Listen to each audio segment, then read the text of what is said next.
What's going on, everybody? Today we're going to talk about an old school technique that still catches big bass during the pre-spawn.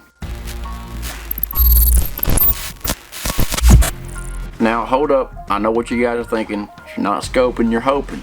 But that is quite the contrary. This technique right here has been around for years and it continues to dominate. Milken actually won a Bassmaster Open on it last year, and that is the Carolina rig. Now, I don't know how well you guys can see that, but I tied one on this rod right here.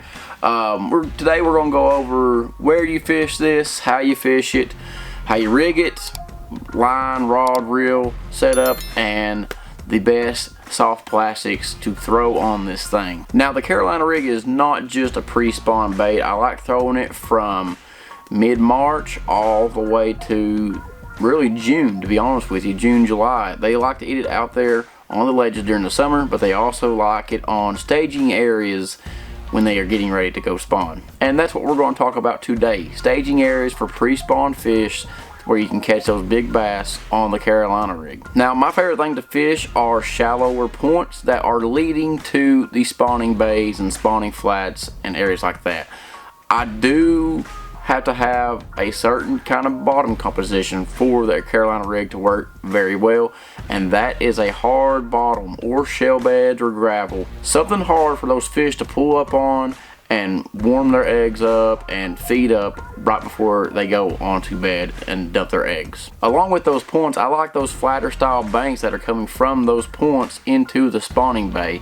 I feel like it's just like a highway for those bass to travel on, and you can typically catch them pretty good. And another spot I like to fish are bars and shallow flats. You guys know me, I'm a Tennessee River guy, so that is one way that you can do it on all Tennessee River lakes. You can do it on other places too, not just Tennessee River lakes.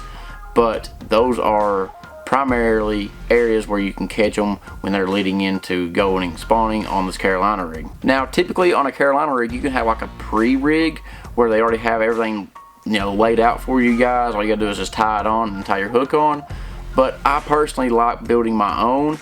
I feel like it gives me a few more bites. I feel like the fish can't detect that weight as much. And I just personally just like it a lot better. You can actually adjust a lot more things with it than you can the pre-rig. And now we're going to get into rigging the Carolina rig and exactly what I like to do and everything, how I like to rig it, my leader lengths, my weights, my hooks, the whole shebang. Now, first, you guys are probably wanting to know leader length. Is there a certain time you need to use a shorter leader length? Is there a certain time you need to use a longer leader length? And typically, I like to stay in between 18 to 20 inches all the way up to 4 feet. Now, I've noticed that they like the shorter leader lengths earlier in the year. So pre-spawn into spawn, they like it from 18 inches to 3 foot. But once they go post-spawn, they like that 3 foot to all the way to 4 foot, but sometimes 4.5 foot. Especially when they get out there deep on those ledges and that current can move that bait along and everything. And here's a quick little tip for you guys on the leader. You can actually manipulate your bait a lot more with the type of line you like to use. You can use a monofilament line and it'll help keep your bait a little bit higher in the water column, help it float a little bit. You can also do that with using certain kind of plastics, ones that don't have salt in it and stuff like that. Or you can use a fluorocarbon and a heavier salted bait, and it'll keep your bait lower in the water column, help it kind of drag along the bottom and everything. Secondly is the hook that I like to use, and that is a standard just worm hook, just a regular offset bend. I do not like the EWG style because I feel like the EWG style, they actually swallow it a lot more. That's just my personal preference. It's what I've seen.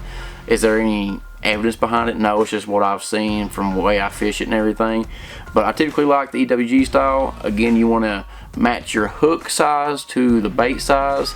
I typically like a 4 or 5/0. You can go as small as 3/0, but typically a 4/0 or a 5/0 is very ideal for a Carolina rig. And for my weight, I like to range it from a 1/2 ounce to an ounce. I feel like that is a good area. I typically run 3 sizes: 1/2 ounce, 3/4 ounce, and 1 ounce. And it's typically a little bit different. Just depends on. Sometimes I like a super heavyweight, so I'll run the 1 ounce when I'm fishing in pre-spawn, and I like the 3/4 and 1/2 ounce when they go post-spawn. I feel like it's just a little bit more finessey because they're a little bit more sluggish and everything, a little more lethargic in the post-spawn. But I mean, don't be afraid to throw a 1 ounce out there, you know, on the ledges during May and June and everything. And also for the weights, you can choose to run a regular bullet style weight. This right here is actually a Angler Tungsten flipping weight. It's a 1 ounce. I like this Angler Tungsten because it has a very good paint on it. It doesn't chip as bad. But if you don't want to run this, or if you're in like super rough stuff and you're getting hung up a lot, switch to a barrel style sinker. This right here actually does not get hung up as much, and it'll actually help keep you guys coming through that cover and be more efficient through that super rough stuff. Alright guys, and for baits, I like to use a lot of baits on this. It also depends throughout the year, but I have 3 main go-to baits for this, and they are a standard crawl. This right here is a power bait, their new 308 crawl. I like a crawl style in the cooler water, so super early pre-spawn. And then I like to transition to a brush hog or a creature hog style bait to mimic more of a bluegill later into the year. And then once it starts getting a little bit warmer, I like to throw a lizard.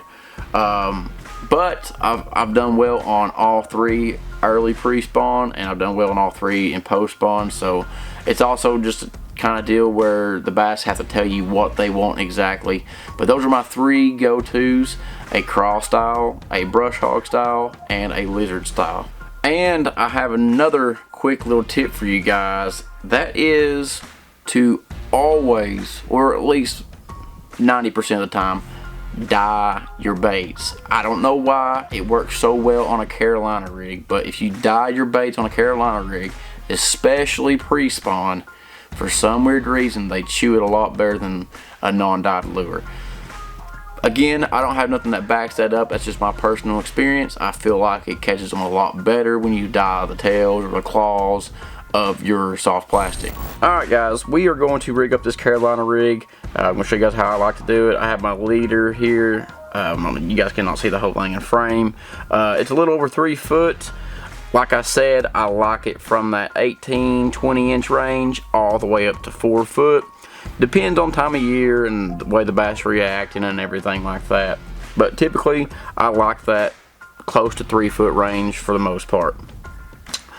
Now, first off, when you're going to rig this Carolina rig, you can use the quick little pre-rig stuff and everything, but I actually like building it my own. I can have a little bit more versatility with that, and I feel like you get a few more bites with that because that fish will take off and he won't have that whole weight you know, to drag by. It just runs freely through the eyelet of the weight here. But first off, I'm going to start off with a 1 ounce Angler Tungsten flipping weight. Now you can use the barrel weights like I mentioned earlier, but I like this flipping weight. This paint on this doesn't chip as bad as some others, so that's why we do that. So you're going to slide that onto your main line. And next, I like to use the tungsten bead. You can find these at your local tackle shop, even online at Tackle Warehouse and everything. Just a little tungsten bead, don't weigh hardly anything. And next, I like to use my plastic bead. Again, we do not want to use glass because glass chips a lot more than plastic, and it can cause line frays and everything else.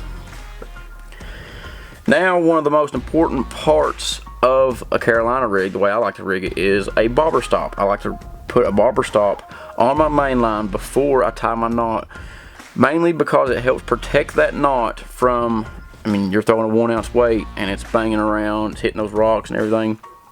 It just gives you a little bit more added security and helps keep from that knot from failing on you, because that typically is where you break your line at, is at a weak point, and it's typically around your knot. So now we have our main line ready to go. We are going to start with our leader line part now. So 5/0 offset shank hook.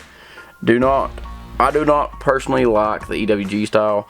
Like I mentioned before, it can cause bass to and held a lot easier and everything.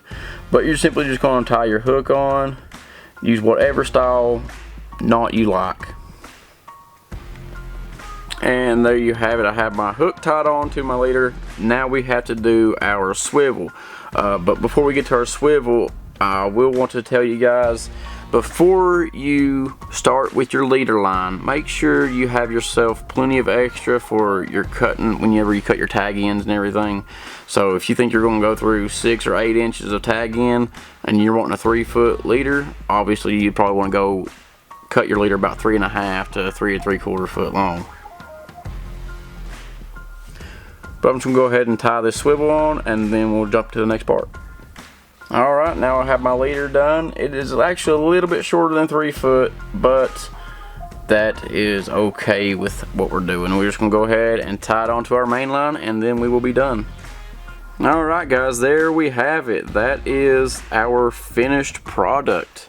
As you guys can see, the barber stop there helped keep it from hitting that knot, and if you listen closely, makes a lot of noise. Alright guys, and now for the rod, line, and reel combo that I like to use on Carolina rigging. I like a longer rod and a faster gear ratio. So this right here is actually a 7.5 medium heavy.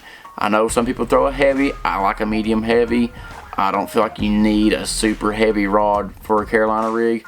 This rod does have a little bit less tip, so it has a little bit more of a backbone to it.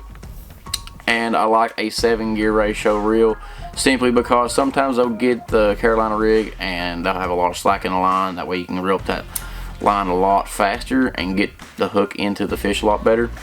And as for my main line, I like 20-pound fluorocarbon, just so you can feel a little bit better abrasion resistance, and you got that, you know, a little bit heavier line to help you not necessarily break off as much, because you're going to be throwing this on shell beds or rough areas to where it'll eat up your line. So that is also another thing I need to tell you guys. Make sure you retie often when you throw a Carolina rig, because you have that weight down there banging around on that rough stuff, getting your line down there, and it can really eat up your line. Again, that's why I use 20-pound lines, so I have a little bit more assurance.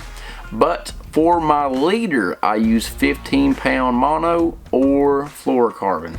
Again, like I mentioned earlier, the monofilament helps your bait rise a little bit better, gives a little bit more of a different action, and the fluorocarbon keeps your bait a little bit lower and more towards the bottom of the lake. But that's all I have for you guys today.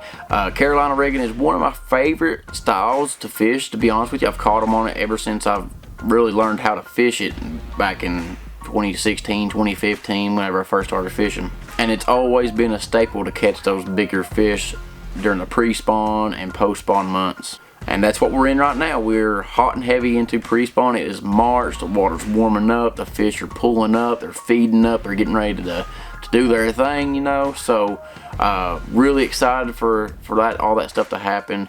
Looking forward to getting out there and catching a few on a Carolina rig. I'm actually going to throw it some this weekend, so just getting excited, man. If you guys learned anything helpful or found anything useful in this video, please hit the like button, subscribe if you haven't already. Check out all my social media links down below on Instagram, Facebook. You guys need to check that stuff out. I post other content on there as well. I want to thank you guys for watching, and until next time, catch 'em big.